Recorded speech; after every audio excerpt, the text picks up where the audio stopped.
ইদানিং অনেকের পাখি মারা যাচ্ছে, আর বেশিরভাগ পাখি মারা যাচ্ছে আই ইনফেকশন জনিত কারণে। আমার পাখিও মারা গিয়েছে। আজকের এই ভিডিওতে আলোচনা করব পাখির আই ইনফেকশন কেন হয় সেই সম্পর্কিত একটি গুরুত্বপূর্ণ বিষয় নিয়ে। তো চলুন শুরু করা যাক। আই ইনফেকশন হওয়ার প্রথম কারণ হচ্ছে নোংরা খাঁচা।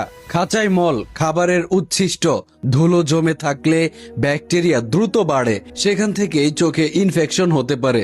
দ্বিতীয় কারণ নোংরা পানি। পাখি একই পানিতে মুখ দেয়, গোসল করে, আবার অনেক সময় মল ত্যাগ করে।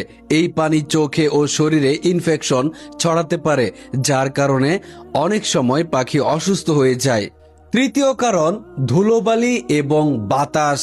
খাঁচা যদি জানালার পাশে থাকে, রাস্তার ধুলোর কাছে বা সরাসরি ফ্যানের নিচে থাকে, তাহলে চোখ শুকিয়ে যায়, জ্বালা করে, পরে সেটা ইনফেকশনের রূপ নেয়। চতুর্থ কারণ ঠান্ডা বাতাস এবং আবহাওয়ার পরিবর্তন। বর্তমানে দেখা যায় দিনে অনেক গরম এবং রাতে ঠান্ডা।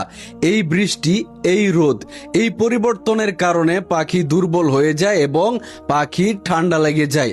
আর ঠান্ডা লাগার কারণেই পাখির নাক দিয়ে পানি পড়া, হাঁচি দেওয়া এবং চোখে ইনফেকশন দেখা দেয়।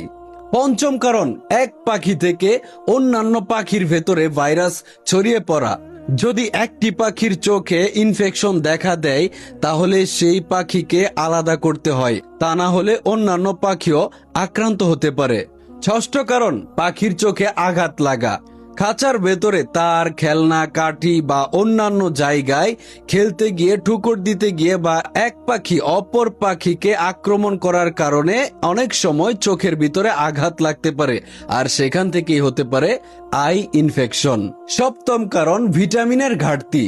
শুধু সিড মিক্স খাওয়ালে পাখির শরীরে পুষ্টির ঘাটতি দেখা দিতে পারে, বিশেষ করে রোগ প্রতিরোধ ক্ষমতা দুর্বল হয়ে যায়।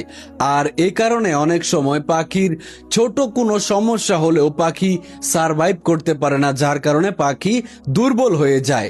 আপনার পাখির ভেতরে যে লক্ষণগুলো দেখলে আপনি দ্রুত সতর্ক হবেন এবং ব্যবস্থা গ্রহণ করবেন, সেই লক্ষণগুলো হচ্ছে চোখ লাল হয়ে যাওয়া, চোখ ফুলে থাকা, চোখ দিয়ে পানি পড়া, চোখের পাশে ময়লা জমে থাকা, বারবার চোখ ঘষা, এক চোখ বন্ধ করে বসে থাকা, খাবার কম খাওয়া, পালক ফুলিয়ে চুপচাপ বসে থাকা।